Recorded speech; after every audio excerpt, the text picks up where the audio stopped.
as a leader in the Democratic Party, but we need a big, strong Republican Party. You've done so much for... Now this is your fourth stimulus check update and daily news report, and I've been receiving a lot of questions about whether or not a fourth stimulus check is going to be sent out this year. The good news, folks, is that in this video, I'll be answering all of your questions surrounding the fourth stimulus check, so you want to be sure to stay until the end of this video. And everybody, don't forget to subscribe to my channel and share this video with your friends and family. On this channel, I always do my very best in providing you with the most up-to-date and reliable stimulus check information. So it means a lot to me if you guys can subscribe to my channel. As nonpartisan as I can be, take back the Republican Party. I'm not a Republican here.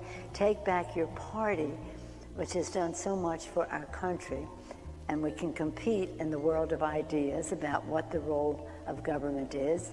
We have confidence in our beliefs. Now, since the crisis began, 3 stimulus checks have gone out to millions of Americans that are struggling financially. But of course, everybody, the big question is, where is the 4th stimulus check? And here's your answer, folks. The biggest stumbling block for politicians who have been against the direct payments has been a very high price tag attached to them. So everybody, Democrats want to send out more stimulus payments, while some Republicans do not. In the most recent relief package, which was the American Rescue Plan, which was passed back in March, included $1,400 checks. And in total, the bill cost around $1.9 trillion. Simple word. Union means there is democracy. Democracy. Organizing, joining union, that's democracy in action. That's about dignity on the job, but it's also about creating good jobs. When I came to office, our first job was to stop the economic bleeding, and it was the worst bleeding since Roosevelt. And recently, everybody, the House of Representatives advanced a $3.5 trillion budget plan that calls for more support for families, health, and education programs. In fact, the hope is to raise the corporate tax rate to 28%, and that's a move that, according to some people, could bring about an extra $800 million in taxes. And that's the exact amount that will cover 2 more $1,400 stimulus checks. Too much discussion in this country, not just from Republicans, but from Democrats alike, that we should be making cuts in Social Security. That is wrong. Will Congress pass another stimulus bill? Is Congress going to pass this $3.5 trillion budget plan, which would cover 2 more $1,400 stimulus checks, if approved? Tell me what you think, everybody, in the comments below. Now, it will not be easy to get that money to go towards more direct payments. It would take a lot of coordination and cooperation between Democrats and Republicans for that to happen. But thankfully, everybody, there are many other means to get some money from the government through federal relief programs. There are programs in place to help eligible Americans if they are parents and if they are caring for a dependent. As well, if you're struggling with your rent and having trouble paying mortgage. Just know, folks, that there are more federal relief programs out there for you to get some assistance. Let's not forget this, everybody. President Biden still has the opportunity to send out more stimulus checks this year. As the crisis continues, a 4th stimulus check could definitely help people who are still struggling to make ends meet. Now, a group of Democratic senators, everybody, like Ron Wyden, Elizabeth Warren, and Bernie Sanders, all wrote a letter to the President Biden, and asked him for recurring direct payments and automatic unemployment insurance extensions, which would be tied to economic conditions. So, as the senators reasoned in their letter, this crisis is far from over, and families deserve certainty that they can put food on the table and keep a roof over their heads. Can this be done, everybody?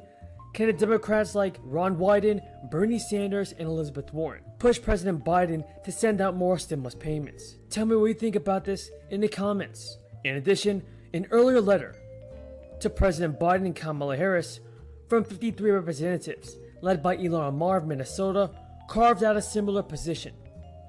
These Democrats asked for another recurring direct check, until the economy fully recovers. Now, co-signers of this letter included New York's Alexandria Ocasio-Cortez and Rashida Tlaib of Michigan, which are 2 notable House progressives. So we have the progressives that are demanding more stimulus payments, and the Republicans that do not want to spend more money on the American people. Who is to blame for this, everybody? Who is to blame for holding back our stimulus check? The Democrats or the Republicans? Tell me in the comments below. Now, a May 17th letter from members of the House Ways and Means Committee renewed the push for additional stimulus check. This is only a couple months ago, everybody. They wrote that the $1,400 checks will only keep 11 million people out of poverty this year, and with unemployment insurance expansion and other provisions in the bill accounting for another 5 million. A fourth and fifth check could keep an additional 12 million people out of poverty, combined with the effects of the American Rescue Plan. There have also been talks about automatic checks, everybody.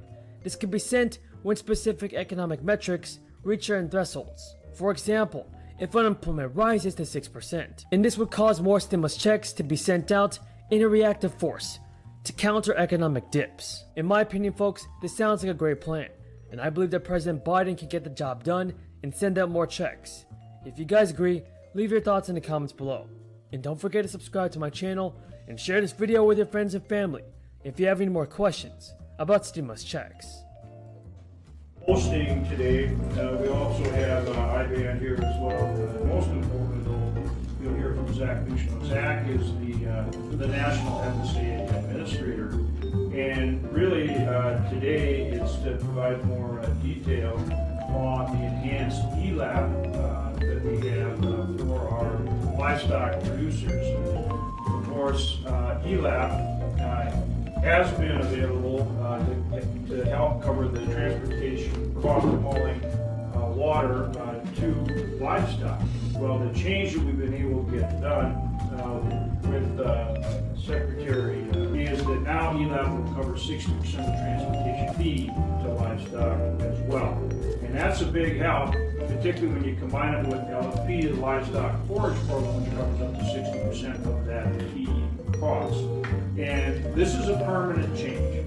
So it's important because this is a shot in the arm for our livestock producers until we get the assistance through that we have put in place. In our Senate appropriations process, we've got about $750 million that we've included to take the committee process. It's got to go across the committee to help our livestock producers. Because of the drought this year, that's for the program 21 year. But it's not likely we'll get that until the end of the year. It's probably the end of the calendar year. And so this again is about helping get those. Senator Test and I have some additional legislation that we've offered to try to make really the LFP Livestock Forage Program and ELAP, Emergency Livestock Assistance Program, more robust so that we have it for these kind of disaster situations for our cattle producers, similar to what we've done with WHIP Plus on the farmer side, where we've got a program,